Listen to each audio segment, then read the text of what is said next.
Pada hari ini kita akan berdiskusi mengenai materi Sistem Manajemen Keamanan Informasi berdasarkan SNI ISO 27001-2013. Kegiatan ini sebenarnya adalah rangkaian dari beberapa training yang dilakukan Direktorat ALIS, yang mungkin kalau saya lihat dari daftar pesertanya ada beberapa yang sudah join di kegiatan kita yang lainnya. Ada Bu Dini a priori di sini, yang kemarin saya lihat join juga di Sistem Manajemen Anti Penyuapan kalau nggak salah. Terkait dengan aturan main hari ini kita sebut silabus aja. Nanti saya sisipkan mungkin informasinya. Pertama, pembelajaran ini kurang lebih akan berjalan selama 180 menit, yaitu sampai jam 12 siang, atau setara 4 jam pelatihan kalau di beberapa instansi yang mereka punya angka kredit, kalau nggak salah 1 jam pelatihan itu 45 menit. Kemudian ada di sini nanti mudah-mudahan kita bisa cukup waktunya termasuk untuk berdiskusi terkait dengan Aneks 1 dari standar ini sendiri serta manajemen risiko yang akan dielaborasi nanti di dalam paparan. Jamnya jam 9 sampai 9.30 ini kita jadwalkan untuk pendahuluan. Kemudian ada gap 5 menit, dilanjutkan 9.35 nanti akan ada pembahasan dari sisi standarnya sampai selesai, namun dengan pendekatan yang mudah-mudahan ini menggunakan bahasa yang simple. Teman-teman nanti kalau di sini kita berikan ruang diskusi sebetulnya di 15 menit di 2 sesi. Jadi sesi pertama adalah plan dan do. Plan ini mencakup secara besarnya dulu kita ada namanya PDCA ya, teman-teman udah familiar kalau yang karena ini internal BSN, ada plan, do, check, act. Namun di dalam sistem manajemen itu sendiri seperti apa sih pembagiannya, termasuk di SMKI ini ada plan, ini adalah klausul 4, 5, 6, 7, yaitu konteks organisasi, leadership, planning, dan support. Kemudian do itu sendiri dari PDCA adalah operation. Lalu kita nanti setelah 1 jam paparan plan dan do akan ada 15 menit diskusi. Kemudian dilanjutkan lagi ada bagian check dan act di dalam siklus PDCA tadi, yaitu check adalah performance evaluation, sedangkan act adalah improvement. Kemudian selesai dari situ, kita akan berdiskusi juga dengan waktu kurang lebih 15 menit. Namun demikian, kalau teman-teman ada hal yang menarik untuk didiskusikan, dipersilahkan untuk langsung interupsi saja, langsung disampaikan, karena itu akan lebih menghidupkan diskusi. Jadi nanti apabila ada hal-hal yang perlu di saat itu juga disampaikan, dipersilakan, tapi mudah-mudahan bukan untuk diskusi yang kompleks dalam arti penerapan yang sudah lebih advance karena waktunya mungkin juga terbatas, sehingga kita levelingnya juga agak berbeda karena ini juga antara FGD dan juga awareness karena dilihat dari pesertanya. Kira-kira begitu. Kemudian yang pertama, kita sebagai representatif dari ISO atau member dari ISO di Indonesia, kita memiliki kewenangan yang cukup besar, yaitu dari mulai pengembangan standarnya sampai dengan mengakses dokumen standar. Mungkin ada pihak-pihak yang akan bertanya, kenapa ISO? Jadi yang pertama, ini saya dapat informasinya dari presentasi Pak Bambang Pras kemarin, terus saya cek-cek, wah menarik ini. Jadi ada yang pertama adalah standar internasional dengan anggota 165 negara. Kemudian ISO memiliki 100.000 expert.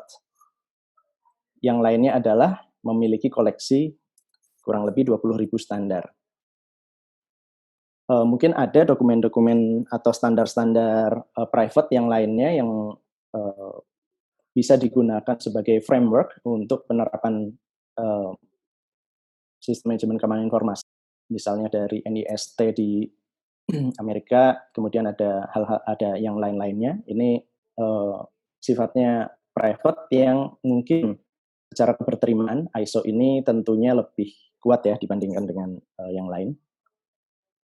Lalu terkait dengan ISO itu sendiri, kita kenalan dengan standar yang mungkin menjadi basis utama, yaitu 27001-nya dulu. Secara histori, yang pertama adalah dia diterbitkan pada tahun 2005. Kemudian ada korrigendum atau korrigenda, yaitu yang pertama adalah 2014, yang kedua adalah 2015. Teman-teman bisa mengakses seluruh dokumen ini. Kalau untuk baca secara online, bisa diakses sni.bsn.go.id.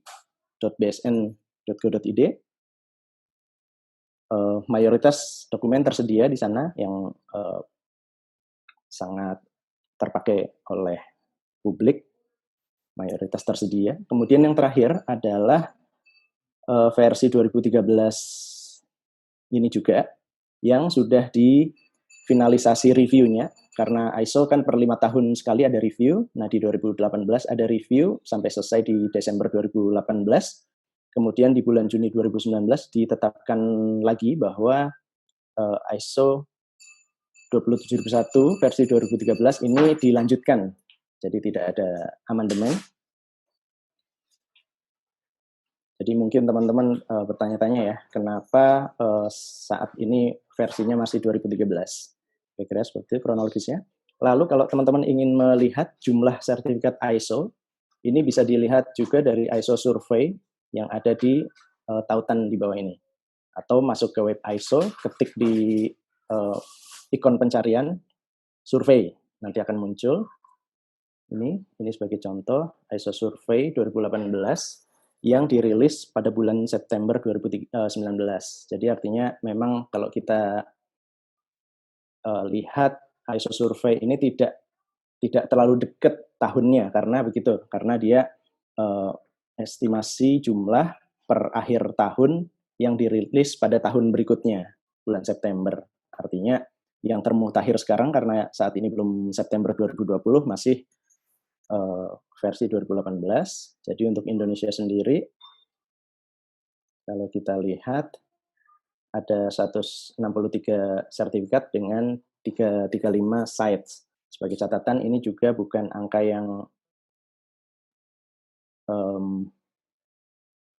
yang betul-betul representatif, karena informasi yang mereka capture berasal dari survei terhadap lembaga sertifikasi yang di bawah akreditasi.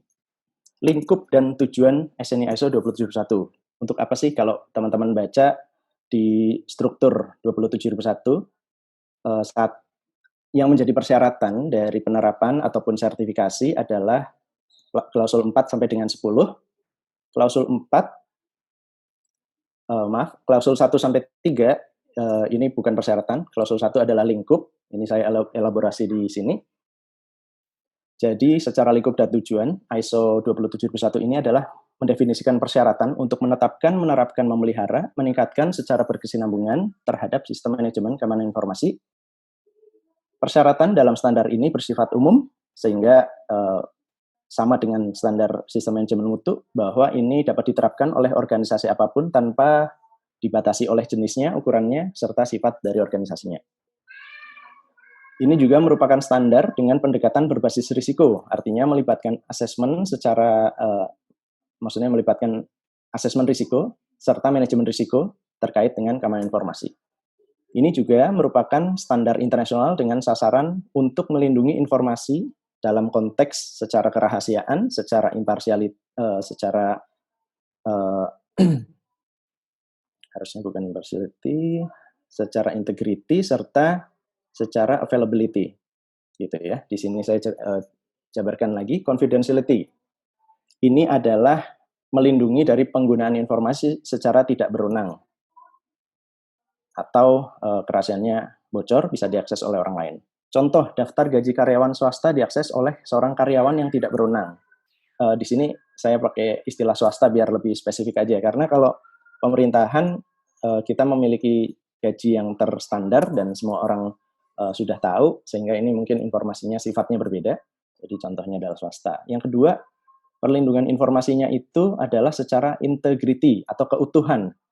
Ini melindungi informasi atau data dari modifikasi atau perubahan oleh orang yang tidak berwenang. Contohnya, ada hasil swab test pada sistem informasi laboratorium yang dirubah oleh individu yang tidak berwenang dari yang katakanlah positif menjadi negatif atau sebaliknya, atau kita lihat sekarang ada website-website yang terkait dengan COVID-19, informasinya dirubah, jadi mungkin dia tidak dihilangkan, tapi menjadi berubah. Itu juga bagian dari informasi yang tidak terlindungi. Di sini disebutnya integritinya terganggu. Lalu yang terakhir dari CIA adalah availability, ini ketersediaan, yaitu melindungi dari ketidaktersediaan informasi atau juga penolakan akses informasi oleh pihak yang berwenang. Jadi yang pertama, informasi itu harus tersedia kalau dalam konteks availability. Setelah tersedia, orang yang memiliki kewenangan untuk mengakses juga harus memiliki akses. Jangan sampai sudah tersedia iya, tapi ketika yang punya kewenangan ternyata tidak bisa mengakses. Ini juga isu dalam availability. Contohnya, informasi terkait protokol tanggap darurat tidak tersedia karena kegagalan sistem. Ini berarti konteksnya tidak tersedia. Lalu yang kedua, akses admin simpek gagal masuk karena database pengguna mengalami kerusakan. Pengguna ini dalam arti user ya. Admin kan termasuk user. Jadi adminnya tidak bisa masuk, padahal punya wewenang seharusnya. Kira-kira begitu. Lalu dalam hal istilah dan definisi, di dalam 2071 ini mengacu kepada SNI ISO 27000 2018. Ini contohnya adalah di sana akan ada, teman-teman nanti bisa melihat kalau punya kesempatan tambahan atau punya ketertarikan yang lebih mendalam, ada nanti akses kontrol, ada istilah attack, ada audit, ada lingkup audit, ada autentikasi, ada otentik, ada ketersediaan, dan lain sebagainya. Ini istilah-istilah yang digunakan di standar ini. Jadi kalau teman-teman lihat dokumen standarnya, 27001 ini di klausul 3 tidak mencantumkan istilah dan definisi. Hanya butirnya aja, tapi tidak ada kontennya, karena fully mengacu kepada 27.000. Lalu strukturnya seperti apa? Ini struktur yang tadi saya sebutkan bahwa secara persyaratan untuk menerapkan atau untuk sertifikasi ini adalah mulai dari klausul 4 sampai dengan 10. Yang pertama adalah konteks organisasi itu sendiri, yaitu nanti memahami organisasi kita sendiri, kita ini siapa sih, kita seperti apa, kita harus bagaimana. Lalu kita juga dituntut untuk memahami kebutuhan dari pihak berkepentingan. Ada orang-orang yang tertarik membaca berita kita, maka kita perlu untuk memahami mereka. Mereka butuh informasi apa sih dari BSN? Oh, ternyata mereka butuh informasi ada berapa organisasi atau ada berapa manufaktur yang menerapkan standar misalnya sistem manajemen keamanan pangan di Indonesia. Nah, itu informasi-informasi yang penting. Mungkin interested parties mensyaratkan atau membutuhkan. Lalu juga menentukan skupnya. Yang berikutnya adalah kepemimpinan. Ini adalah komitmennya, kemudian kebijakannya, kemudian ada tugas, tanggung jawab, dan wewenang. Selain itu, ada juga adalah terkait dengan perencanaan. Ini ada nanti bagaimana tindakan untuk terkait dengan risiko dan peluang. Lalu juga sasaran serta perencanaan yang perlu dicapai nanti seperti apa. Lalu berikutnya adalah terkait dengan support atau dukungan. Ini ada sumber daya, ada kompetensi, ada awareness, ada komunikasi, serta dokumentasi. Jadi kalau teman-teman tadi ingat, dari 4 sampai 7 ini adalah plan, Artinya mendesain dokumentasinya itu selesai dari 4 sampai 7 dalam arti dokumentasi untuk yang ini ya, non rekaman ya. Jadi ada dokumentasi di 7.5, itulah yang nanti akan menjadi acuan untuk operasi dan sebagainya ke belakang sampai ke 10, klausul 10 yang dia didesain mulai dari konteks organisasi, kepemimpinan, perencanaan sampai dengan support nanti tercantum semuanya di dalam dokumentasi. Lalu yang berikutnya adalah operasi. Ini di klausul 8, nanti ada perencanaannya serta kendalinya seperti apa. Kemudian ada penilaian risiko atau asesmen risiko, lalu ada tindakan terhadap risiko. Setelah operasional itu dijalankan, kita perlu lakukan yang namanya evaluasi. Ini melalui pengendalian, pengukuran, analisis, evaluasi. Salah satunya adalah internal audit, serta yang lainnya adalah manajemen review. Kemudian setelah dievaluasi, kita perlu untuk mengimprove. Jadi ada hal-hal yang mungkin perlu diimprove, ada hal-hal yang perlu diperbaiki karena memang belum sesuai. Ini masukannya akan menjadi bekal untuk improvement.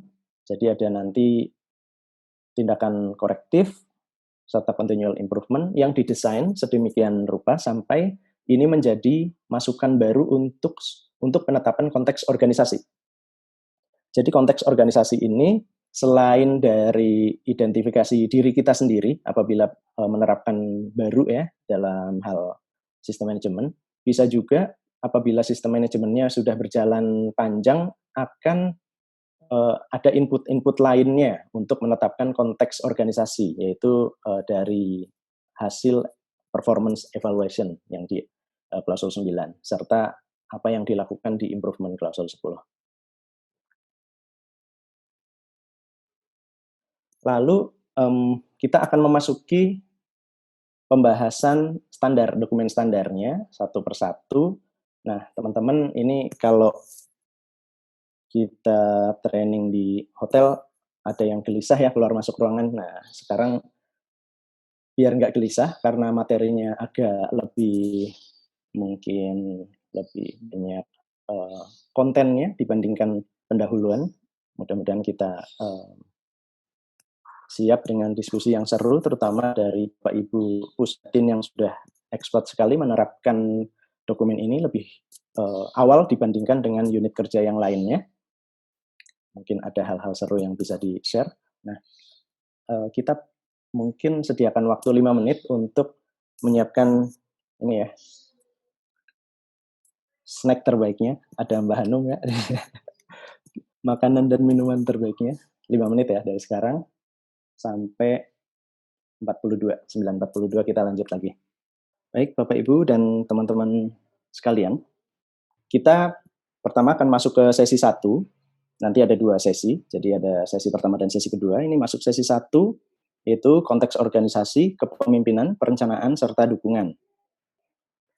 Dalam hal konteks organisasi, kita sebagai penerap dari SMKI diminta untuk memahami diri kita sendiri, kemudian diminta untuk memahami kebutuhan dan harapan dari pemangku kepentingan atau pihak yang berkepentingan gitu ya. Lalu juga menentukan lingkup dari sistem manajemen keamanan informasi serta sistem manajemen keamanan informasi itu sendiri. Yang pertama, memahami organisasi dan konteksnya. Itu apa saja? Ada isu internal, ada isu eksternal. Itu kata kuncinya yang diminta untuk kita identifikasi. Ini isu internal dan eksternal apa saja? Tentunya yang punya relevansi ya dengan tujuan dari keamanan informasi, bukan hal-hal yang di luar keamanan informasi itu. Contohnya, ketika BSN ingin sertifikasi SNI ISO 27001, maka ini merupakan isu internal, sehingga ada hal-hal yang perlu dicapai agar kita bisa sertifikasi. Kemudian contoh lainnya, ada isu eksternal, password default karyawan, ini mayoritas tidak dirubah. Kalau kita contohnya masuk ke Simpek, kita punya DUK ya, kita punya DUK, ada NIP di situ, kita copy paste ke Simpek, kinerja, kemudian pakai password yang kita sama-sama tahu semuanya. Itu mayoritas bisa masuk, gitu kan. Karena lingkupnya ini adalah ada di VPN atau internal BSN aksesnya, maka risikonya tidak terlalu besar dibandingkan apabila ini aksesnya melalui internet. Namun demikian ada isu lain di konteks itu bahwa ternyata dengan kita pakai WiFi BSN sebagai tamu,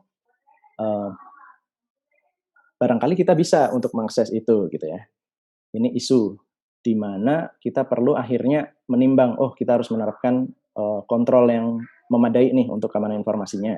Itu secara internal. Lalu ada isu lainnya yaitu eksternal. Sebagai contoh, ada peraturan Menteri Kominfo yang mensyaratkan para pelayan publik secara elektronik harus menerapkan atau harus sertifikasi SNI ISO 27001. Ini isu eksternal. Jadi mau nggak mau, meskipun kita tidak punya misi atau belum ada target untuk menerapkan, ternyata ada isu eksternal yang mensyaratkan.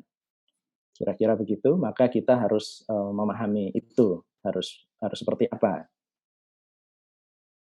Lalu yang berikutnya adalah memahami kebutuhan dan harapan dari pihak berkepentingan. Jadi organisasi kita perlu untuk menentukan pemangku kepentingan yang relevan terhadap sistem manajemen. Maaf, ini mungkin lupa ke save. Saya udah copy paste, sudah rubah, sesuaikan. Cuman ini sepertinya belum ke save.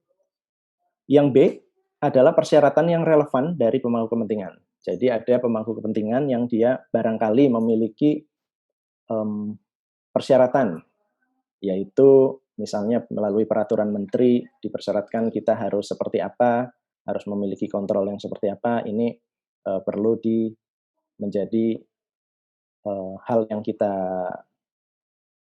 pertimbangkan atau kita masukkan. Dalam hal pihak berkepentingan ini ada dua hal sebetulnya. Ini bisa dari regulasi ataupun bisa juga dari kewajiban yang ditimbulkan akibat sebuah kontrak perjanjian. Misalnya kita ada sebuah perjanjian dengan partner terkait dengan penggunaan bersama sebuah informasi besar, informasi berskala misalnya sensitif, itu bisa saja menjadikan ikatan yang barangkali si partner mensyaratkan kita untuk menerapkan SMKI. Ini juga bisa untuk menjadi sebuah landasan. Jadi tidak hanya regulasi yang memaksa, tapi kontrak perjanjian dua belah pihak yang mensyaratkan juga bisa. Jadi mirip-mirip dengan customer requirement, tapi ini partner requirement. Lalu dari konteks organisasi ini, kita juga diminta untuk menentukan lingkup sistem manajemen keamanan informasi. Ini dengan mempertimbangkan apa saja. Yang pertama tadi yang kita bahas, yaitu isu internal dan isu eksternal. Ini kita pertimbangkan, ada apa saja sih? Jangan-jangan kita nggak cukup nih kalau hanya lingkupnya katakanlah pusdatin saja, karena ada layanan lain di BSN yang dieksekusi atau dioperasikan oleh unit kerja lainnya. Lalu ada juga kebutuhan dan harapan pemangku kepentingan, ini juga menjadi pertimbangan. Yang lainnya adalah interface, serta dependensi dari aktivitas organisasi dengan aktivitas yang dilakukan oleh organisasi lainnya. Seperti tadi, ketika kita berpartner dengan organisasi lain, katakanlah kita sebagai pelayanan publik, kita ada membuka pelayanan di BKPM katakanlah, atau di sistem pelayanan satu atap semacam itu, ternyata ada sebuah ketentuan, persyaratan dan lain sebagainya, ataupun kebutuhan ya, itu bisa saja kita pertimbangkan untuk menentukan lingkup dari SMKI kita. Dan lingkup ini harus terdokumentasi. Yang berikutnya adalah kepemimpinan. Jadi setelah kita membahas apa-apa yang menjadi landasan kita untuk menerapkan SMKI atau seperti apa sifat dari kegiatan proses bisnisnya kita, maka itu sudah bisa untuk menetapkan lingkup dari SMKI yang akan kita terapkan atau kita sertifikasi. Kemudian dibutuhkan hal-hal lainnya untuk mendukung agar SMKI ini sendiri bisa dibangun secara cukup, secara memadai, yaitu yang di klausul 5 atau yang pertama ini adalah kepemimpinan. Ada diperlukan namanya kepemimpinan serta komitmen yang nanti akan kita jabarkan, lalu ada juga kebijakan yang terkait, ada juga peran tanggung jawab dan wewenang organisasi. Di dalam kepemimpinan ini ada komitmen-komitmen yang harus dipegang. Ini tujuannya adalah memastikan kebijakan keamanan informasi serta sasarannya ditetapkan secara sesuai, secara memadai. Lalu juga ini diperlukan untuk memastikan integrasi dari persyaratan SMKI ke dalam proses bisnis dari organisasi. Jadi jangan sampai kita menetapkan atau menerapkan SMKI, kemudian kita merasa memiliki tugas double ya dari pekerjaan sehari-hari ditambah dengan penerapan dari SMKI itu sendiri. Lalu yang lainnya adalah memastikan sumber daya yang diperlukan untuk agar SMKI untuk SMKI maksudnya ini tersedia. Lalu mengomunikasikan pentingnya manajemen keamanan informasi yang efektif serta pentingnya kesesuaian terhadap persyaratan keamanan informasi. Jadi leadership mirip-mirip dengan ini ya, influencer ya. Jadi dia harus menginfluence karena posisinya memang esensial, maka selain mengajak, dia juga menjadi nahkoda dari organisasi akan seperti apa dukungan terhadap sumber daya, baik SDM-nya yang kompeten maupun secara finansial harus dipersiapkan apa saja. Ini sangat sangat esensial, sangat penting. Jangan sampai dalam penerapan standar, terutama misalnya konteks ini adalah SMKI, komitmen untuk menyediakan infrastruktur, artinya ada anggaran dan lain sebagainya, itu tidak mudah atau tidak lolos, ya, yang artinya nanti bisa mengalami kendala kita pada saat pelaksanaannya. Lalu juga ini untuk tujuannya memastikan SMKI mencapai outcome yang diharapkan, juga mengarahkan dan mendukung personilnya untuk berkontribusi, seperti yang tadi, menginfluence terhadap timnya, lalu juga mendorong peningkatan secara berkesinambungan, dan mendukung tugas manajemen lain yang relevan untuk menunjukkan kepemimpinannya, sebagaimana hal tersebut merupakan wilayah kewenangannya. Jadi, karena pimpinan memiliki posisi yang strategik, maka dia selain bisa menginfluence, dia juga bisa memberikan contoh-contoh dan lainnya, serta juga bisa menunjukkan power-nya dalam konteks untuk memastikan SMKI ini diterapkan secara memadai. Karena memang leader bagaimanapun memiliki kewajiban ya, tidak hanya hak tapi juga kewajiban untuk ke sana atau kewenangan. Lalu hal lainnya adalah kebijakan. Manajemen puncak juga harus menetapkan kebijakan keamanan informasi yang sesuai dengan tujuan organisasi, yang mencakup sasaran keamanan informasi. Ini nanti akan kita lihat di 62, sasaran itu apa, atau menyediakan framework untuk menetapkan sasaran keamanan informasi. Ini juga perlu menetapkan keamanan informasi yang mencakup komitmen untuk memenuhi persyaratan yang sesuai, juga mencakup komitmen untuk meningkatkan keamanan informasi secara berkesinambungan. Kira-kira seperti itu kebijakan-kebijakan atau filosofi dari kebijakan yang diperlukan. Ini harus tersedia sebagai informasi terdokumentasi juga. Dikomunikasikan di dalam organisasi serta tersedia bagi pihak berkepentingan bila sesuai.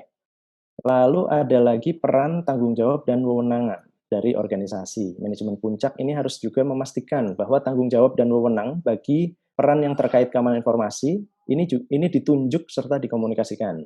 Jadi nanti ada bagian-bagian peran-peran yang diperlukan dalam penetapan, misalnya timnya, tim pengembangannya, atau tim audit internalnya, kemudian ada juga mungkin tim yang melakukan eksekusi atau melakukan penilaian risiko atau asesmen risiko, ini perlu ditetapkan, juga dikomunikasikan.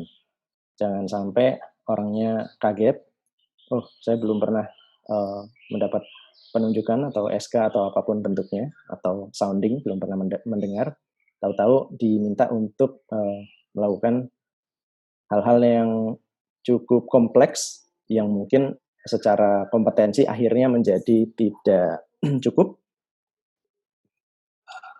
Kemudian juga perlu untuk menunjuk tanggung jawab dan wewenang untuk memastikan SMKI memenuhi persyaratan standar ini serta melaporkan kepada manajemen puncak. Manajemen puncak juga dapat menunjuk kewajiban dan kewenangan untuk melaporkan kepada organisasi SMKI, gitu ya. Jadi tidak hanya kepada manajemen, tapi ketika top manajemen mempertimbangkan bahwa performa dari SMKI ini harus dilaporkan kepada pihak ABC. Ini juga bisa diatur oleh manajemen puncak. Lalu yang berikutnya, yang bisa mempengaruhi terkait dengan pengembangan sistem manajemen keamanan informasi, yaitu lainnya adalah perencanaan.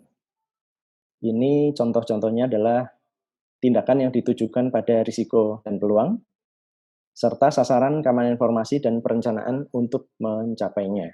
Jadi dalam perencanaan ini perlu ada pertimbangan isu sebagaimana pada klausul 4 tadi, serta juga persyaratan-persyaratan yang tadi kita udah identifikasi juga pada 4.2, kemudian juga menetapkan risiko dan peluang yang ditujukan untuk memastikan ini dapat dicapai sesuai outcome yang diharapkan, juga mencegah atau mengurangi dampak yang tidak diharapkan, serta mencapai peningkatan berkesinambungan. Jadi kata kunci di sini ini ada sesuai dengan outcome, sesuai dengan tujuan gitu ya. Kemudian ada yang namanya manajemen risiko, serta ada improvement atau peningkatan. Organisasi harus merencanakan tindakan yang ditujukan kepada risiko dan tanggung jawab. Kemudian bagaimana untuk mengintegrasikan dan menerapkan tindakan ke dalam proses SMKI. Jadi harus mengintegrasikan, serta juga nanti mengevaluasi keefektifan tindakan tersebut. Lalu di 612 yang tadi ada di breakdown ke dalam sub lagi setelah umum. Yang berikutnya adalah asesmen risiko keamanan informasi. Jadi asesmen risiko atau penilaian risiko atau risk assessment ini perlu terdokumentasi serta dipelihara. Jadi organisasi harus melakukan apa saja. Yang pertama adalah menetapkan dan memelihara kriteria risiko. Jadi risiko itu mungkin kita bisa definisikan sebagai risiko yang strategik, kalau kita mengacu kepada peraturan Menteri Kominfo, itu bisa kita adopsi, atau kriteria lainnya, kita diberikan keleluasaan untuk menetapkan levelnya seperti apa. Masing-masing level itu nanti akan kita breakdown menjadi kriteria-kriteria. Yang pertama adalah kriteria acceptance-nya dulu. Jadi ada risiko yang katakanlah dampaknya itu masih bisa kita tolerir dan kita tidak perlu untuk hilangkan secara total. Kemudian ada juga lainnya adalah kriteria dari pelaksanaan asesmen risiko itu sendiri. Lalu organisasi harus memastikan asesmen risiko yang barangkali ada yang berulang, ini konsisten kriterianya, kemudian kriterianya juga valid, serta comparable. Katakanlah di kita ada hal-hal yang terjadi secara berulang, ini ketika kriterianya tidak konsisten, maka akan sulit untuk dibandingkan. Sehingga ada kata kunci bahwa kriteria ataupun kejadian itu harus bisa comparable, sehingga kita bisa mengidentifikasi risiko secara lebih objektif. Hal lainnya adalah organisasi mengidentifikasi risiko. Ini sesuai proses asesmen risiko untuk mengidentifikasi terjadinya kehilangan dari confidentiality atau integrity atau availability. Lalu juga mengidentifikasi dari si pemilik risiko itu sendiri. Jadi di dalam assessment risiko nanti kita juga perlu mengidentifikasi ini risiko punyanya siapa. Gitu. Ada risk owner ya teman-teman mungkin familiar dengan istilah risk owner bahwa dia adalah tempat di mana risiko itu mungkin terjadi dan dia nanti harus mungkin berkontribusi ya tentunya di dalam penanganannya. Lalu organisasi juga harus menganalisis risiko, ini melakukan asesmen potensi dari konsekuensinya, mengakses likelihood-nya, intensitasnya, serta menetapkan tingkat risikonya.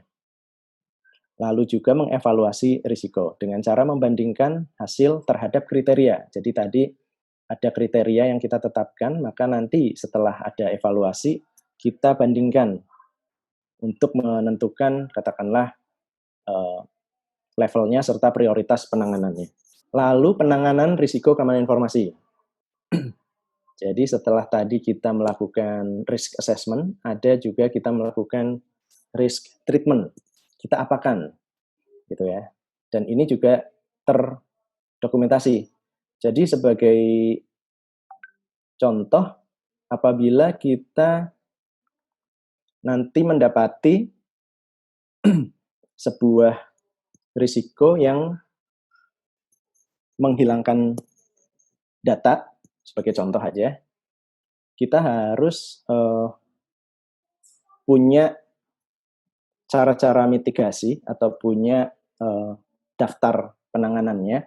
Ketika risiko itu sampai menghilangkan data, kita harus apakan? Ketika kita memiliki risiko hanya katakanlah informasi nama pegawai serta beberapa profil pribadi, misalnya nomor handphone terekspos, ini mungkin tidak sampai menghilangkan data, tapi barangkali ada informasi yang diambil orang, meskipun ada hal-hal yang sifatnya masih bisa ditoleransi. Ini penanganannya masing-masing itu seperti apa? Ini harus didokumentasikan. Jadi kita punya planning, punya tabel untuk mitigasi. Jadi nanti di operasional, di klausul 8, ketika kita melakukan asesmen risiko, kita sudah punya acuan, nanti risiko ini ketika terjadi, atau ketika saya analisis, sudah teridentifikasi, nanti akan diapakan. Kita merujuk kepada 613 ini, akan diapakan. Seperti itu. Lalu juga di 613 ini, kita diminta untuk membuat sebuah pernyataan bahwa ada kontrol-kontrol yang ada di Aneks A 27001, mana saja yang kita terapkan dan mana saja yang kita kecualikan karena memang sama sekali tidak relevan. Jadi jangan sampai kontrol itu sebetulnya relevan tapi kita kecualikan. Sebenarnya pengecualian tidak untuk dipilih, tapi sebetulnya itu relevan atau enggak dengan bisnis proses keamanan informasi kita. Itu namanya SOA atau Statement of Applicability. Mungkin teman-teman hanya akan membaca istilah SOA ini di dalam SMKI, atau saya salah, mohon dikoreksi. Tapi ini adalah sesuatu yang unik bahwa di dalam kontrol yang isinya adalah kita bagaimana mengendalikan keamanan informasi dari berbagai sudut pandang, dari berbagai aspek dan unit unit organisasi, kita menetapkan applicability-nya itu seperti apa, dan didokumentasikan serta dikasih identifikasi. Di dalam SOE kita contohnya Badan Standarisasi Nasional menerapkan keamanan informasi dengan menerapkan kontrol dari A5 sampai A18 yang tertuang atau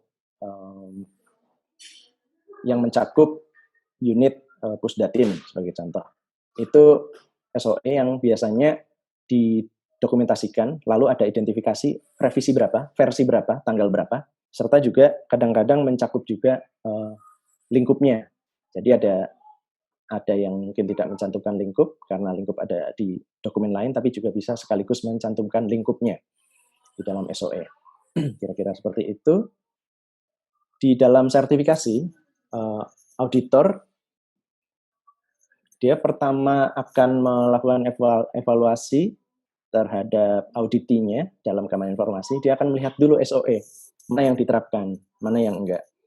Jadi dari situ akan merujuk ketika diterapkan, oke, ini akan dievaluasi, dilihat, dan versinya apakah ada versi yang termutakhir dan itu diberikan pada auditor. Jangan sampai mereka ternyata sudah memiliki SOE yang sudah direvisi, tapi ternyata tidak diinformasikan sampai katakanlah cukup lama sehingga ini menjadi hal yang terlewatkan. Tapi kalau auditornya kompeten, seharusnya ini menjadi sesuatu yang wajar atau yang simple untuk diidentifikasi pada saat audit lapangan. Kenapa ini penting? Karena ketika ke lapangan kita mendapati ada SOE yang berubah, ini harus dilaporkan ke pengambilan keputusan meskipun surveillance untuk diperbarui di dalam dokumen sertifikat. Jadi jangan sampai sertifikat mencantumkan SOE-nya versi 1, kemudian yang ada di lapangan ternyata udah versi 2 dan itu tidak diupdate di dalam dokumen sertifikat. Yang berikutnya adalah organisasi diharuskan memiliki formulasi rencana penanganan risiko serta meminta persetujuan pemilik risiko terkait rencananya serta keberterimaan dari residu risiko itu sendiri. Jadi ketika sebuah risiko didesain untuk nanti penanganannya seperti ini, ketika ini terjadi, nanti kita perlu aturan mainnya adalah meminta izin kepada pemilik risiko. Ini nanti kita tangani secara seperti ini. Risikonya adalah atau residu dari risikonya nanti adalah seperti ini. Apakah bisa diterima? Oke, itu cukup atau bisa nggak diperketat lagi sampai dengan residu yang tersisa lebih kecil dari yang saat ini ada. Itu juga bisa dikomunikasikan karena ini memang perlu disetujui oleh pemilik risiko bahwa adanya residu itu tadi. Lalu sasaran dan rencana pencapaiannya ini harus konsisten dengan kebijakan keamanan informasi, ini harus terukur, ini harus mempertimbangkan persyaratan, asesmen risiko, serta tindakan risiko. Sasaran dan rencana pencapaian ini harus dikomunikasikan, juga dimutakhirkan. Jadi sasaran ini merupakan bagian dari informasi terdokumentasi yang lagi-lagi harus didokumentasikan oleh organisasi. Pencapaiannya ini adalah apa yang akan dilakukan untuk mencapai, kemudian sumber dayanya seperti apa, siapa yang bertanggung jawab, kapan akan diselesaikan, serta bagaimana hasilnya akan dievaluasi. Nah, ini perlu juga dibuat rencana untuk pencapaiannya. Katakanlah ingin menerapkan kebijakan penggunaan two-factor authentication di BSN. Katakanlah teman-teman yang mau melakukan login ke Simpet dibuat ada PIN masuk ke nomor handphone untuk bisa login gitu ya. Meskipun passwordnya sama, tapi masing-masing terdaftar nomor handphonenya yang memberikan PIN unik, sehingga di lapis kedua mereka nggak bisa login. Di lapis pertama bolehlah passwordnya sama semua dan nggak dirubah. Tapi ternyata terjegal, ada PIN yang harus dimasukkan. Ternyata saya nggak punya akses itu, sehingga tidak bisa masuk. Itu apa yang harus dilakukan untuk bisa seperti itu. Kemudian apa saja yang sumber daya yang diperlukan, siapa yang tanggung jawab, kapan nih kita bisa eksekusi sistem ini, lalu setelah ini jalan seperti apa ini akan dievaluasi, apakah melalui survei kah atau melalui melihat report, adakah yang terjadi misalnya anomali, ada hal-hal yang tidak lazim, ada aktivitas yang tidak lazim, atau katakanlah misalnya contoh anomali tidak lazim adalah saya berlokasi di Indonesia tapi diloginkan ternyata oleh IP yang berada di negara lain. Nah, contohnya seperti itu. Ini mungkin anomali, perlu dilihat lagi apakah karena menggunakan VPN atau kalau karena menggunakan sesuatu yang membuat kita anonymous dan lain sebagainya, itu perlu diinvestigasi apabila diatur di dalam keamanan informasi. Kalau tidak diatur berarti tidak perlu, tidak usah sejauh itu. Yang lainnya terkait dengan perencanaan atau plan, ini adalah dukungan itu sendiri. Jadi dari tadi yang pertama adalah konteks organisasi, diperlukan adanya leadership juga, kemudian ada perencanaan serta dukungan. Ini dari sumber dayanya, kompetensinya, kepedulian, komunikasi, serta yang terakhir adalah diwujudkan di dalam informasi terdokumentasi. Yang pertama sumber daya, harus menentukan dan menyediakan sumber daya yang diperlukan untuk penetapan dan penerapan SMKI. Itu prolog aja. Kemudian secara kompetensi, ini organisasi harus menentukan kompetensi. Jadi ini untuk pekerjaan yang berada di bawah kendali organisasi yang berpengaruh pada kinerja keamanan informasi. Bagaimana ketika kompetensi itu tidak pengaruh terhadap keamanan informasi? Ini ketika kita hanya menerapkan SMKI tidak perlu tidak perlu diregister ya kompetensi itu.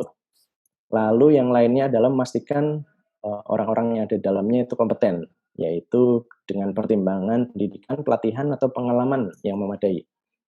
Lalu juga adalah jika dapat ini mengambil tindakan untuk memperoleh kompetensi yang diperlukan, mengevaluasi keefektifan dari tindakan yang diambil. Contohnya misalnya melalui pelatihan tambahan yang kita lakukan. Lalu organisasi juga harus menyimpan informasi terdokumentasi sebagai bukti dari kompetensi. Sebagai catatan, tindakan yang bisa diterapkan dalam dapat termasuk penyediaan pelatihan, mentoring, atau penugasan kembali orang yang dipekerjakan atau rekan bisnis. Lalu yang berikutnya adalah awareness atau kepedulian atau kesadaran bahwa orang-orang harus aware terhadap kebijakan keamanan informasi. Ini ada di siapa kewajibannya? Tadi kita lihat di leadership ada banyak yang menyebutkan di sana harus dikomunikasikan gitu ya.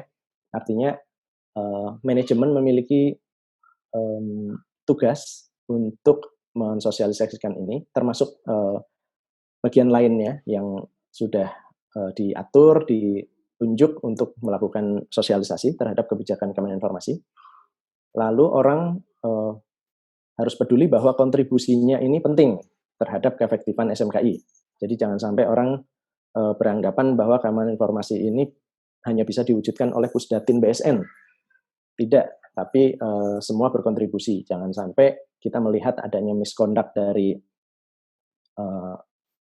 akses data, kemudian kita karena bukan bagian dari Pusdatin atau datanya tidak relevan banget dengan Pusdatin, kita tidak laporkan. Jadi menurut saya akan baik ketika kita lapor. Sebagai contoh, banyak teman-teman kita yang secara proaktif ketika mendapatkan email spam akan memforward ke Pusdatin atau menanyakan kepada teman yang ada di Pusdatin secara informal. Ini saya dapat email seperti ini, suruh reset password, gimana? Saya cuekin atau gimana? Oh, hapus aja, itu spam. Nah, itu bagian dari kontribusi sebetulnya terhadap keefektifan SMKI. Lalu orang juga harus aware bahwa terkait dengan manfaat kinerja keamanan informasi ini meningkat. Orang juga harus peduli, harus aware bahwa implikasi jika tidak sesuai persyaratan SMKI itu akan berdampak berat gitu konsekuensinya. Ada data yang dipertaruhkan, ada reputasi yang dipertaruhkan, bahkan barangkali ada sertifikat yang dipertaruhkan. Hal lainnya adalah komunikasi. Komunikasi ini di 7.4, bahwa organisasi harus menentukan komunikasi internal dan eksternal yang relevan dengan SMKI. Jadi ini yang relevan.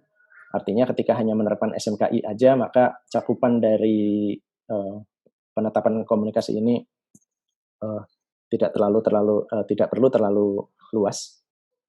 Ini mencakup apa saja yang dikomunikasikan, kapan, dengan siapa yang berkomunikasi, Kemudian proses yang dipengaruhi oleh komunikasi tersebut. Jadi kita perlu menetapkan atau menentukan komunikasinya. Apabila ada hal-hal seperti tadi yang saya contohkan, saya harus sampaikan kepada siapa? Kepada Pusdatin contohnya. Kemudian barangkali ada tindak lanjutnya akan di follow up seperti apa. Lalu apa-apa yang sudah kita capture dari konteks organisasi sampai dengan tadi komunikasi, kita tuangkan ke dalam informasi terdokumentasi. Ini harus mencakup apa yang dipersyaratkan oleh standar ini, yaitu tadi kalau berdasarkan standar maka kita bisa pendekatannya pakai klausul per klausul, atau mungkin ada pendekatan lain secara proses bisnis yang barangkali unik di setiap organisasi. Lalu juga harus mencakup yang ditetapkan sesuai dengan kebutuhan untuk keefektifan. Tentunya informasi terdokumentasi ini tidak akan sama antara organisasi satu dengan lainnya, tidak, karena ini tidak dari lingkup tadi sudah disebutkan SMKI tidak memandang ukuran organisasi dan sebagainya. Begitu pula dengan bentuk dari informasi terdokumentasinya. Ini bisa beda-beda. Jadi sesuai dengan ukurannya, jenis aktivitasnya, prosesnya, produk dan layanannya, kompleksitas proses dan interaksinya, kompetensi orang-orangnya. Sebagai contoh, poin pertama, kalau kita lihat ada jenis aktivitas gitu ya, yang berbeda. Contohnya pemerintahan. Dia mungkin akan secara format, bentuknya akan formal ya. Bentuknya akan formal, dokumentasinya menggunakan Microsoft Word contohnya misalnya. Tapi apabila dia adalah perusahaan yang berhubungan dengan desain grafis atau multimedia, maka bisa jadi informasi terdokumentasinya ini bentuknya poster, bentuknya PowerPoint atau slideshow. Kemudian ada juga bentuk-bentuk lainnya yang bisa lebih efektif untuk orang-orang yang memang bekerja di bidangnya.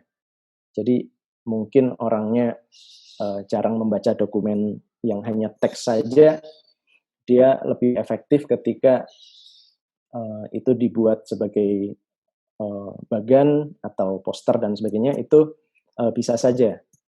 Jadi informasi terdokumentasi ini bentuknya bisa berbeda-beda. Lalu di dalam informasi terdokumentasi ini juga organisasi harus memastikan di dalam membuat dan memutakhirkan informasi terdokumentasi. Yang pertama adalah identifikasinya serta deskripsinya, yaitu diberi judul, diberi nomor referensi, diberi tanggal, diberi informasi siapa yang membuat atau penulis dari dokumen ini. Lalu formatnya, apakah secara bahasa menggunakan bahasa Indonesia atau bahasa internasional bahasa Inggris atau dual bahasa, serta juga bentuk formatnya apakah digital atau hard copy, serta medianya. Lalu juga organisasi juga perlu memastikan pengkaji dan persetujuan untuk kecocokan dan kecukupan. Artinya siapa yang melakukan review dan siapa yang melakukan approval terhadap informasi terdokumentasi. Jadi apa yang tadi dibuat oleh penulis yang di poin pertama ini akan dievaluasi oleh poin di butir 3 oleh namanya reviewer. Dia bisa sekaligus menyetujui atau persetujuan ada di tingkat yang lebih atas lagi. Jadi hasil akhir dari apa yang dibuat, didesain tadi, ini di-approve menjadi sebuah informasi terdokumentasi. Setelah jadi, nanti perlu ada namanya perlakuan ya terhadap informasi terdokumentasi tadi. Jadi perlakuannya itu dia didistribusikan, dia dijaga, dan lain sebagainya. Maka perlu ada yang namanya pengendalian terhadap informasi terdokumentasi. Ini tujuan dikendalikan ini untuk apa? Memastikan tersedia dan cocok untuk digunakan di mana dan kapan dibutuhkan. Ini juga dikendalikan untuk memastikan dia terlindungi secara memadai, contoh dari kebocoran, misalnya kehilangan kerahasiaan itu artinya bocor, serta penggunaan yang tidak semestinya atau kehilangan integrity yang artinya informasi atau data yang ada di dalamnya bisa dirubah oleh orang lain. Harus dikendalikan untuk memastikan lainnya adalah dalam pengendalian informasi terdokumentasi ini pointernya kelebihan satu. Jadi di dalam pengendalian informasi terdokumentasi, kita juga harus mempertimbangkan distribusinya, aksesnya, pengambilan dan penggunaan, penyimpanan dan pemeliharaannya, termasuk pemeliharaan bahwa dokumen tersebut bisa dibaca. Jadi dokumennya mungkin masih utuh, tapi ternyata tintanya tidak jelas. Ini juga perlu dijaga, mudah dibaca. Atau ketika dokumennya berupa digital format, jangan sampai resolusinya susah untuk dibaca. Atau teksnya mungkin bisa dibaca. Ada gambar atau flowchart di dalamnya, ternyata flowchart-nya justru yang tidak bisa dibaca. Nah, ini hal-hal yang juga sebetulnya tidak sesuai ya di dalam pengendalian informasi terdokumentasi. Lalu juga ada pengendalian perubahan. Apabila ada versi, ini harus diapakan, retensinya juga. Kalau teman-teman yang yang katakanlah masih belum familiar, versi ini ketika kita distribusikan dan distribusinya adalah terkendali, misalnya lembaga sertifikasi memiliki dokumen atau contoh lainnya adalah penerap SMKI. Penerap SMKI tadi memiliki SOE versi 2, Statement of Applicability versi 2. Dia harus mengendalikan bahwa ini tersedia dan cocok terhadap lembaga sertifikasi. Jadi ketika lembaga sertifikasi udah pernah kita kasih, dan kita menetapkan bahwa lembaga sertifikasi adalah termasuk bagian yang didistribusi secara terkendali, maka ketika kita ada perubahan, kita harus secara tidak menunda memberikan update-nya kepada lembaga sertifikasi tersebut.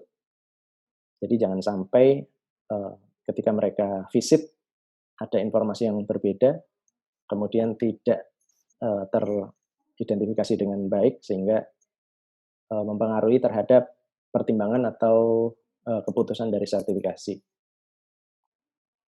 Lalu ada hal lainnya sebagai tambahan, kita kan sama-sama tahu bahwa dokumen itu ada yang berasal dari atau dibuat oleh pihak lain. Sebagai contoh kayak dokumen peraturan Menteri Kominfo sebagai contoh, atau peraturan Menteri Pan-RB.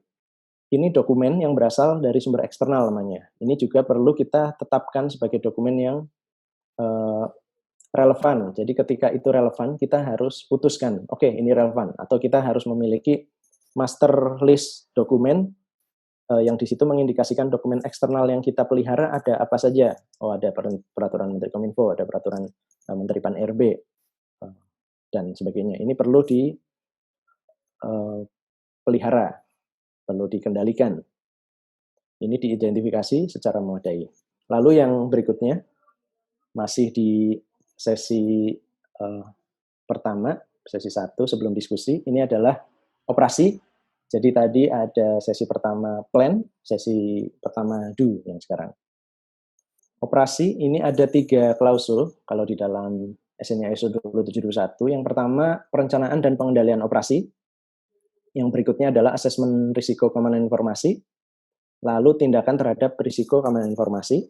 Di dalam perencanaan dan pengendalian operasi, organisasi harus merencanakan, menetapkan, mengendalikan proses yang diperlukan untuk memenuhi persyaratan keamanan informasi serta menerapkan tindakan sebagaimana pada 61. Kemudian harus juga menerapkan rencana untuk mencapai sasaran. Jadi artinya ketika di planning tadi kita buat, termasuk nanti tindak lanjutnya seperti apa, ini yang akan menjadi rujukan ketika kita melakukan operasional.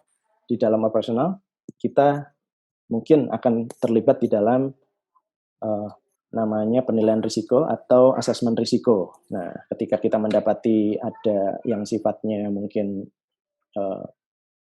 strategik atau rendah harus diapakan, nah, makanya kita mengacu kepada persyaratan planning 6 tadi. Organisasi juga harus memelihara informasi terdokumentasi sesuai keperluan, sehingga yakin bahwa proses organisasi telah dilaksanakan sesuai perencanaan.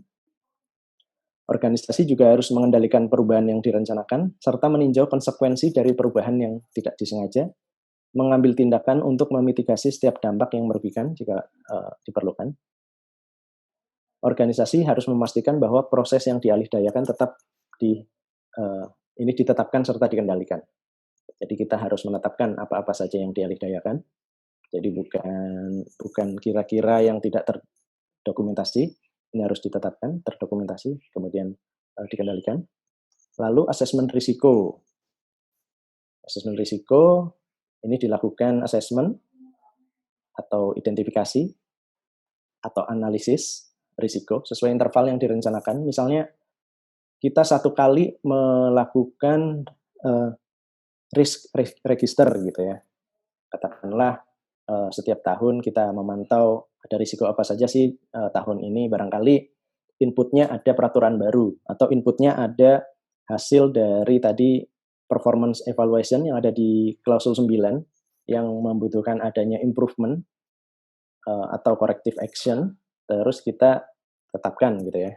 Ini mungkin bisa menjadi register baru apabila memang hal itu belum tercantum. Tapi apabila sudah tercantum dan itu sudah dieliminir, tidak ada lagi residu, tidak ada lagi risiko yang terlalu besar, maka itu mungkin tidak ada risiko untuk terjadi kembali misalnya risiko itu, maka tidak perlu diregister lagi, sehingga daftar risk register tadi, master dari daftar risiko, tabel risiko, itu bisa diupdate, bisa disesuaikan. Ada yang dihilangkan, ada yang ditambahkan.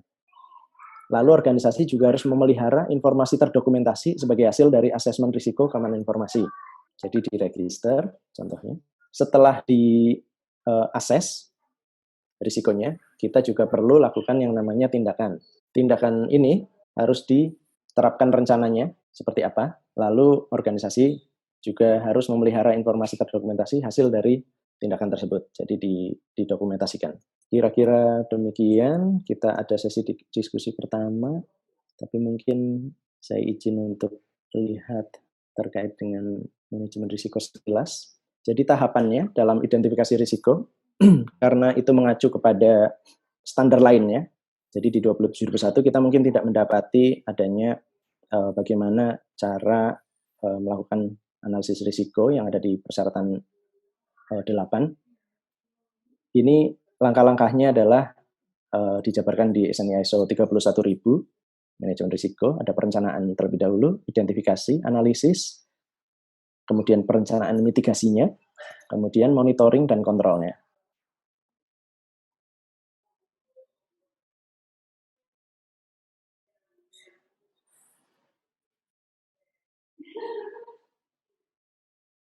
Jadi ada hal-hal yang atau aspek-aspek yang terkait risiko yang barangkali kita perlu sesuaikan. Misalnya ada yang terkait atau dampaknya dia terkait dengan jadwal pekerjaan yang bisa menjadikan pekerjaan tertunda. Kemudian ada risiko terkait biaya yang tidak tercover atau apapun. Kemudian mutu dari layanan, ruang lingkup pekerjaan menjadi tidak tercapai skupnya, kemudian ada konsekuensi terhadap sumber daya atau kepuasan pelanggan atau bahkan ini lingkungan juga bisa dipengaruhi. Hal-hal seperti itulah yang perlu menjadi pertimbangan-pertimbangan apabila ini pendekatannya keamanan informasi nanti bisa disesuaikan lebih dalam lagi. Lalu ada identifikasinya. Ini bisa melalui metode analisis SWOT atau pengumpulan informasi atau analisis checklist atau analisis asumsi.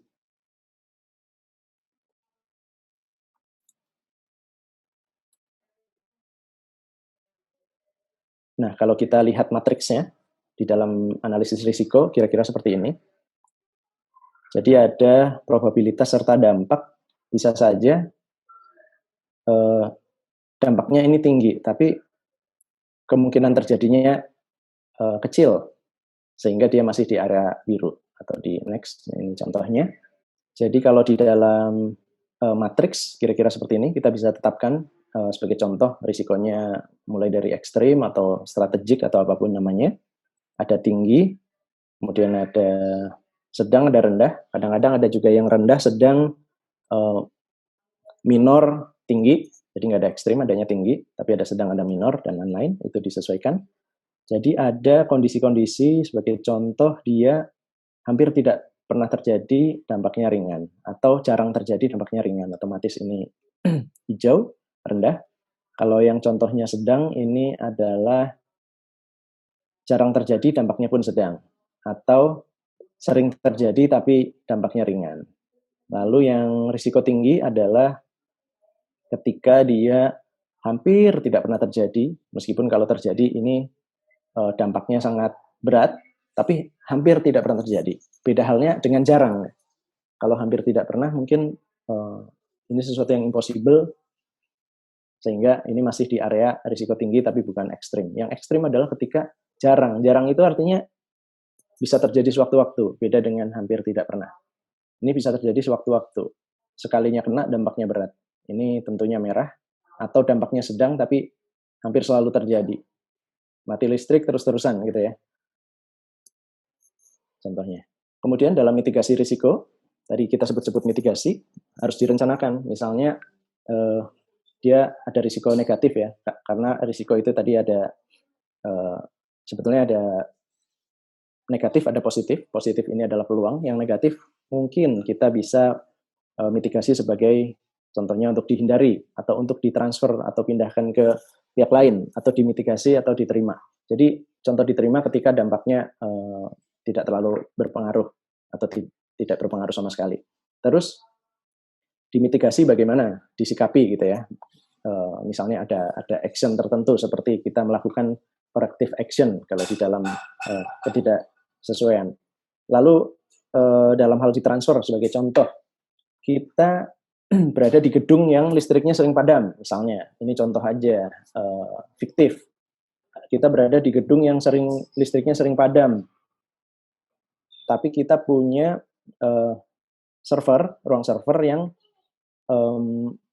kapasitas baterainya tidak terlalu besar, kemudian aplikasinya diakses hampir setiap hari oleh pegawai atau oleh publik.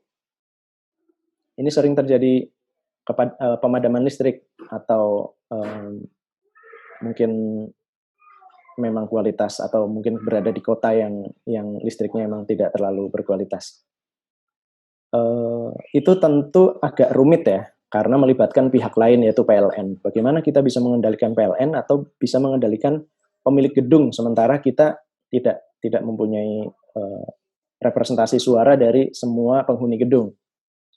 Maka ini bisa ditransfer mitigasinya, yaitu contohnya kita menaruh server kita di sebuah perusahaan pelayanan colocation, ataupun kita menitipkan ke pihak lain, ke data center milik swasta atau milik pemerintah yang memang mereka sudah memiliki ekosistem yang mumpuni, sehingga tidak akan lagi ada kejadian-kejadian seperti itu. Itu namanya ditransfer. Jadi kita tinggal memastikan, atau kita tinggal mengikuti, kita tinggal mengacu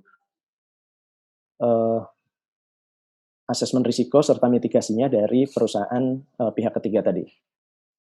Kalau risiko itu berupa peluang, maka dimanfaatkan, dibagikan, serta bisa ditingkatkan.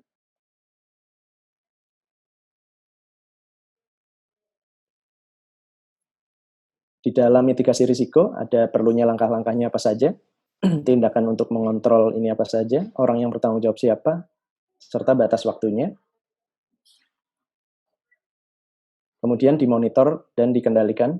Jadi ada namanya dinilai ulang, diaudit, dianalisis trennya yang sering terjadi apa, kemudian mungkin kita udah bosen dengan laporan adanya risiko ini terjadi terus-menerus, mungkin kita kepengen di bulan depan ini hilang gitu. Ada tren yang mungkin kita perlu jadikan prioritas, itu juga bisa dilakukan. Kira-kira demikian sisipan dari manajemen risiko yang diberlakukan di dalam sistem manajemen keamanan informasi. Untuk sesi pertama dari Plan dan Do, apabila ada pertanyaan atau diskusi dari Bapak Ibu, atau ada yang pengen sharing informasi tambahan, misalnya dari Bapak Ibu di Pusdatin yang punya pengalaman langsung di BSN, mungkin teman-teman jadi lebih mudah membayangkan karena itu di BSN gitu ya. Monggo. Oh, ini ada yang raise hand, Mas. Ada yang raise hand, Mbak Putri Irvana, dipersilakan kalau ada pertanyaan. Silakan. Ya, selamat pagi Mas Kusmon. Selamat pagi. Ya, terima kasih atas materinya. Saya Putri Irvana dari Direktorat METIP. Tadi saya concern di 753 tentang pengendalian informasi terdokumentasi. Apakah menurut Mas Kusman sendiri, ini kan undangan yang diberikan ke peserta itu mencantumkan password meetingnya, undangan kegiatan ini. Nah, apakah menurut Mas Kusman dengan pencantuman password seperti itu sudah sesuai dengan 7.5.3 ini tentang pengendalian informasi terdokumentasi? Karena ini sempat menjadi bahan diskusi juga di direktorat kami terkait pencantuman password tersebut. Apalagi training ini kan sudah menggunakan konfirmasi kehadiran ya. Apakah tidak sebaiknya password meeting itu diberikan ke orang yang konfirmasi sehingga password meeting itu hanya sampai ke orang yang benar-benar mengikuti meeting? Itu yang pertama. Yang kedua, mungkin itu saja dari saya, Mas, sekedar sharing dan mungkin pertanyaan tadi. Terima kasih. Baik, Mbak Putri, terima kasih pertanyaannya. Pertanyaan yang pertama adalah password meeting. Ini mungkin ada beberapa pendekatan. Dan jawabannya boleh di-share, bisa juga tidak boleh di-share. Artinya apa? Masing-masing organisasi memiliki kebijakannya sendiri-sendiri. Apakah hal tersebut bisa dikontrol atau tidak? Sebagai contoh, ketika ini diberikan untuk kalangan yang cukup terbatas, yang kita bisa pertimbangkan email atau attachment-nya tidak akan kemana-mana, atau orangnya memang memiliki awareness yang tinggi terkait keamanan informasi, ini bisa saja tetap mencantumkan, barangkali mereka memiliki tujuan supaya tidak ada komunikasi yang sampai tiga kali ya. Pertama mengirim undangan, yang kedua menunggu konfirmasi, yang ketiga yang konfirmasi dikirimi password. Jadi untuk memangkas birokrasi, barangkali itu tetap di dalam undangan yang memang meringankan untuk sekretaris dan lain-lain atau teman-teman teknis. Sekali kirim sudah, kalau nanti ada konfirmasi itu hanya akan dipakai untuk meng-accept orang yang request join di waiting room gitu ya. Jadi ada layer kedua sebenarnya yang bisa memproteksi itu, yaitu waiting room, di mana host akan bisa meng-accept apabila dia sudah terdaftar di ininya kita, di daftar konfirmasi yang ada di kita, serta pendekatan lainnya. Atau kalau misalnya memang tidak masalah dengan komunikasi tiga kali tadi, tiga kali, yaitu nanti yang udah memberikan konfirmasi baru kita kirimi password, maka itu adalah pendekatan yang kedua yang juga bisa dipilih sama saja. Tapi kalau misalnya organisasi mempertimbangkan itu lebih aman, tapi tidak keberatan untuk melakukan komunikasi yang dua arah tadi, maka tentu itu lebih baik ya. Meskipun kadang-kadang konfirmasi itu tidak mudah juga gitu ya, untuk menunggu atau ketika kita punya dependensi untuk melakukan action, yaitu mengirimkan sebuah PIN atau password, tapi dependensi kita adalah kita belum dapat konfirmasi, itu kan menjadi beban ya, menjadi sesuatu yang bolanya ada di kita lah kalau istilah umumnya. Nah itu mungkin bisa dipertimbangkan mana yang dirasa luas. Karena kembali lagi tadi ada yang namanya second layer, yaitu ketika orang sudah dapat password, dia akan tetap butuh approval dari host secara default, meskipun itu bisa dihilangkan, tapi secara defaultnya bisa dimasukkan ke waiting room terus di accept host. Kira-kira begitu, Mbak? Seperti yang telah kita ketahui bersama bahwa penerap dari ISO 27001 ini mayoritas adalah perusahaan besar ataupun lembaga pemerintahan yang telah memiliki atmosfer ataupun lingkungan yang telah mapan dalam memenuhi persyaratan standar tersebut. Yang menjadi pertanyaan, apakah perusahaan kecil menengah seperti bisnis startup, fintech, dan UMKM yang ingin berkembang boleh mendapatkan sertifikasi ISO 27001? Bagaimana kiat-kiatnya dan apakah terdapat contoh yang sudah ada? Pertanyaan yang kedua, dalam ISO 27001 ada yang disebut dengan ruang lingkup sertifikasi. Batasan ruang lingkup yang wajib dipenuhi bagi perusahaan kecil untuk mendapatkan sertifikasi ini apa saja? Mungkin dari pertanyaan pertama dulu ya Mas ya. Perusahaan kecil atau UMKM apakah bisa mendapatkan 27001? Oke. Dan bagaimana kiat-kiatnya dan Oke. contohnya? Oke, makasih Mbak Zola. Pertanyaan dari Mas Hussein ya? Iya, Hussein. Oke, jadi yang pertama terkait dengan ukuran dari organisasi yang akan menerapkan. Ini sebetulnya karena kita harus kritisi nama standarnya, yaitu Sistem Manajemen Keamanan Informasi. Jadi ini adalah bagian dari sistem manajemen yang dikeluarkan oleh ISO. Maka sistem manajemen ini bisa diterapkan oleh siapapun, organisasi dalam bentuk dan ukuran apapun, sehingga artinya jawabannya iya.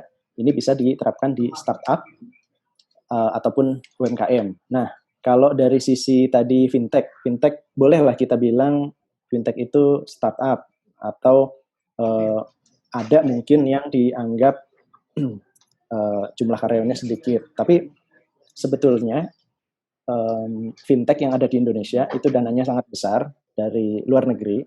Jarang sekali fintech yang menggunakan dana pengusaha dalam negeri. Jadi umumnya dari China, ini fakta, dari China, mereka membuat fintech di Indonesia, kemudian mereka meregister kepada Bank Indonesia melalui regulasi tertentu, yang mereka dipersyaratkan keamanan informasinya oleh peraturan OJK.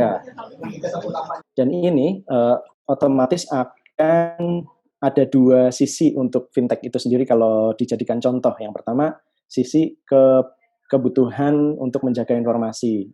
Ini tentu sama dengan yang lain, bahwa karena dia mengelola data nasabah atau data pribadi dari usernya, pelanggannya, maka dia sangat diperlukan concern untuk menjaga keamanan informasinya. Tapi yang kedua, dia sebetulnya juga dipersyaratkan oleh OJK bahwa mereka perlu menerapkan SMKI. Kalau tidak, mereka akan dicabut izinnya, yang artinya mereka memang di dalam operasionalnya diberikan masa transisi untuk segera menerapkan SMKI. Jadi kalau teman-teman lihat jumlah fintech di Indonesia mungkin udah puluhan atau ratusan, yang dananya sangat besar, yang jumlah karyawannya ternyata juga banyak, meskipun levelingnya itu terbatas. Mereka yang banyak itu adalah di level operator. Jadi ada satu ruang, kayak ruang kelas, ada meja kursi dan perangkat VoIP, biasanya pakai earphone, kayak kalau kita sering lihat ikon-ikon, ada yang bisa kami bantu yang seperti itu. Nah, itu memang mereka menggunakan perangkat itu di dalam fintech. Jadi mereka sehari-harinya menelpon dan menerima telepon dari pelanggan. Kira-kira begitu. Kemudian dari sisi UKM juga sama. Jadi bentuk dan ukuran organisasi atau sifat organisasi tidak menjadi masalah. Lalu bagaimana kiat-kiatnya? Tentu mereka dalam menerapkan harus tahu terlebih dahulu mereka itu siapa. Maksudnya diri mereka sendiri juga harus mengidentifikasi apa konteks organisasinya. Jadi mulai dari misalnya dia apakah terikat oleh regulasi atau tidak. Ketika tidak terikat oleh regulasi, maka dia bisa menerapkan secara tidak terlalu kaku tentunya. Mereka cukup mengidentifikasi siapa-siapa pihak yang berkepentingan, isu internal, isu eksternal, kemudian kontrol apa saja dalam SMKI yang bisa mereka terapkan.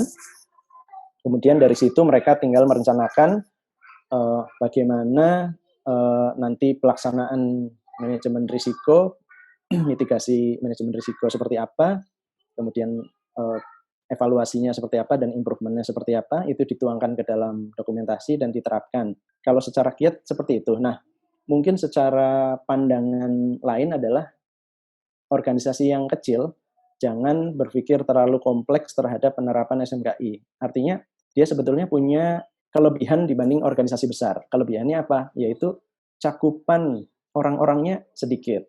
Mungkin cakupan aset organisasinya sedikit, baik aset fisik maupun aset yang lain, aset informasi. itu mungkin terbatas. Kemudian orang yang terlibat sehingga bisa terjadi paparan risiko, misalnya kalau jumlah karyawannya banyak, ada username dan password yang mungkin seragam, yang tidak diotomatiskan untuk minta dirubah passwordnya, itu risikonya nggak akan sebesar organisasi yang lebih gede daripada UKM itu sendiri. Jadi dia punya peluang juga sebetulnya, tapi ada tantangan lainnya adalah barangkali awareness-nya juga rendah gitu ya. Meskipun kita saat ini di era pandemi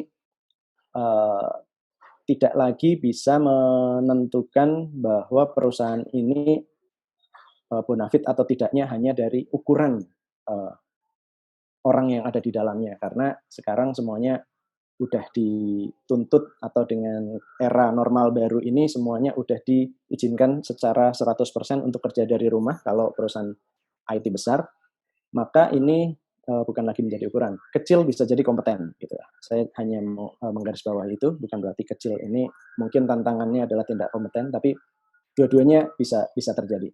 Kompeten banget atau tidak kompeten juga bisa terjadi. Lalu yang berikutnya adalah lingkup. Jadi secara lingkup, kalau yang ditanyakan adalah lingkup organisasi apa saja yang bisa menerapkan, maka ini semua bisa menerapkan. Tapi kalau yang ditanya adalah secara secara kode, pengkodean lingkup seperti yang ada di NIST atau di IE Code, itu di SMKI tidak diberlakukan. Jadi kalau kita lihat di sistem manajemen mutu, yang mana itu adalah sistem manajemen, dia memiliki katakanlah IE code-nya 39 ruang lingkup, tapi NIST code-nya ada sekian yang ada rujukannya, ada sangat banyak. Lalu untuk SMKI itu sendiri, hal-hal yang tadi, meskipun SMKI adalah sistem manajemen, hal-hal yang tadi tidak berlaku. Kira-kira begitu jawabannya. Dari plan, do, check, act cycle, kita masuk ke check dan act, yaitu evaluasi kinerja di persyaratan klausul 9. Ini mencakup pemantauan, pengukuran, analisis, dan evaluasi. Kemudian ada audit internal serta tinjauan manajemen. Ini familiar sekali untuk teman-teman yang terbiasa dengan standar sistem manajemen. Selalu dievaluasi ada audit internal serta tinjauan manajemen. Di sini diminta bahwa organisasi harus mengevaluasi keefektifan SMKI dengan mempertimbangkan apa-apa yang perlu dipantau dan diukur, metodenya seperti apa, kapan dilakukan, siapa yang melakukan, kapan hasilnya dianalisis dan dievaluasi, yang kesemuanya itu nanti harus disimpan sebagai informasi terdokumentasi. Jadi di sini ada aturan mainnya seperti itu. Lalu dalam konteks pemantauan pengukuran atau evaluasi melalui audit, yaitu audit internal, ini sama. Jadi apa saja yang diaudit, metode auditnya seperti apa, kapan dilakukan audit, siapa yang melakukan audit, kapan dianalisis dan dievaluasi untuk katakanlah dari report itu atau ketidaksesuaian yang muncul nanti akan ditindaklanjuti sebagai untuk improvement yang kesemuanya didokumentasikan. Demikian pula audit internal itu juga didokumentasikan. Jadi harus dilaksanakan sesuai interval, yaitu kita harus menetapkan audit internal mau dilakukan setahun sekali atau setahun 2 kali, itu harus dilakukan, minimal setahun sekali. Ini harus memenuhi persyaratan SMKI itu sendiri, yaitu tadi persyaratan klausul 4-10 ditambah aneksnya, serta persyaratan dari standar ini. Maksud saya yang tadi adalah persyaratan dari organisasi ya, karena dia selain mengambil dari standar ini, dia juga bisa mengambil dari hal-hal lainnya, misalnya ada tambahan dari kementerian, Kominfo atau BSSN atau PAN-RB dan lain sebagainya, atau dia sendiri memiliki persyaratan tambahan untuk menyesuaikan dengan sektornya dia sendiri. Ini perlu juga dilakukan secara efektif dan dipelihara. Di dalam audit internal, organisasi harus merencanakan, menetapkan, menerapkan, memelihara programnya, termasuk frekuensinya, metodenya, tanggung jawab, persyaratan perencanaan, serta pelaporan. Jadi, kalau teman-teman yang familiar dengan sistem manajemen atau audit dari sistem manajemen, mungkin pernah mendengar atau familiar, karena di sini tentu beda-beda pesertanya. Ada yang ada ISO 19011 yang dia merupakan pedoman untuk melakukan audit sistem manajemen. Jadi ketika kita mau mengaudit SMKI atau sistem manajemen mutu, kita mengacunya kepada SNI ISO 19011, pedomannya ke sana. Nanti akan diarahkan bagaimana kita melakukan perencanaan, melakukan audit, gitu kan, dan sebagainya. Terus di sini ada yang lainnya adalah menentukan kriterianya dan lingkup untuk audit. Kriteria itu adalah apa-apa saja standar yang diacu. Kemudian lingkupnya ini kalau misalnya ada lingkup ke arah sektor, itu bisa disesuaikan sektor mana yang mau diaudit, atau ketika itu adalah berupa unit kerja, itu unit kerja mana yang mau diaudit terlebih dahulu, gitu ya, karena itu didesain sedemikian hingga bisa dilakukan secara efektif. Jadinya mungkin bisa saja ada jadwal yang tidak sama atau ada jeda dan sebagainya. Kemudian yang berikutnya, organisasi harus memilih auditor dan melaksanakan audit dengan memastikan objektivitas dan ketidakberpihakan. Jadi ada prinsip-prinsip yang perlu dipegang di dalam audit, yaitu objektif serta tidak memihak. Lalu yang berikutnya adalah memastikan hasilnya ini dilaporkan pada manajemen yang terkait, serta menyimpan sebagai informasi terdokumentasi. Kalau di dalam audit nanti ada ketidaksesuaian atau temuan, itu ada di mana? Yaitu ada di bagian hijau ya, memastikan ini dilaporkan pada manajemen yang terkait. Setelah audit internal dilaksanakan, atau ketika dia menerapkan SMKI sudah lama atau bahkan sertifikasi, maka dia bisa mendapatkan tambahan berupa audit sertifikasi. Jadi tidak hanya audit internal, tapi ada juga audit sertifikasi atau audit eksternal atau audit third party. Itu juga memiliki output yang sangat relevan dengan audit internal, hanya saja memang dia dilakukan oleh pihak ketiga. Dan ini keduanya, audit internal maupun eksternal, bisa disimpulkan atau bisa dijadikan sebagai salah satu bahan dari evaluasi tahapan berikutnya, yaitu tinjauan manajemen. Di dalam tinjauan manajemen puncak ini harus meninjau pada rentang waktu yang terencana untuk memastikan keberlanjutan, kesesuaian, kecukupan, dan keefektifannya. Lalu inputnya apa saja? Inputnya dari tinjauan manajemen ini sendiri adalah yang pertama, status dari tinjauan manajemen sebelumnya. Kemudian adanya perubahan isu internal dan eksternal yang relevan. Contoh tadi hasil dari audit internal maupun eksternal barangkali bisa juga ini menjadi isu. Lalu ada umpan balik pada kinerja keamanan informasi, termasuk kecenderungan dalam hal, kecenderungan ini tren maksudnya, dalam hal ketidaksesuaiannya ada tren di bagian mana nih yang kita lemah, sering ada temuan di situ, kemudian hasil pemantauan dan pengukuran, hasil tadi analisisnya, kita kecenderungannya ada di mana, hasil audit juga, kemudian pemenuhan sasaran keamanan informasi. Ini perlu adanya umpan balik. Ini bisa dari publik, bisa dari pelanggan, bisa dari pihak-pihak yang berkepentingan. Lalu ada lagi nih yang saya sebutkan tadi, umpan balik pihak berkepentingan. Ada juga hasil asesmen risiko serta status rencana tindakan terhadap risiko. Jadi di dalam kita operasional SMKI sehari-hari kita akan mengidentifikasi risiko ya, bukan sehari-hari, maksudnya adalah secara berkala, yaitu setiap tahun kita ada yang namanya identifikasi risiko dan evaluasi risiko. Ini juga bisa menjadi masukan di dalam tinjauan manajemen. Kemudian yang lainnya adalah peluang peningkatan berkesinambungan. Peluang ini bisa didapatkan dari hasil evaluasi, serta bisa juga didapatkan dari hasil identifikasi risiko positif tentunya ya, karena di situ ada peluang. Lalu yang terakhir di dalam siklus plan do check act ini adalah act, yaitu peningkatan. Di dalam klausul 10 atau peningkatan, ini ada dua saja klausul. Yang pertama adalah ketidaksesuaian dan tindakan korektifnya. Yang berikutnya adalah peningkatan berkesinambungan. Ini poin-poin saja yang menjembatani antara hasil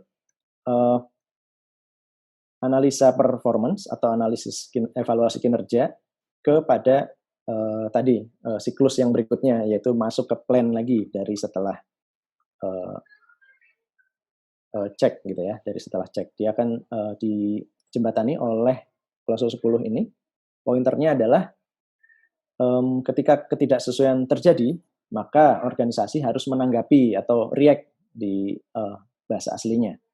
Saya mau tuliskan sebagai merespon, tapi dia reaksi bukan respon. Jadi saya jabarkan sebagai menanggapi, yaitu mengambil tindakan untuk mengendalikan dan memperbaiki, serta menyetujui konsekuensinya, lalu mengevaluasi kebutuhan tindakan untuk mencegah terulang kembali,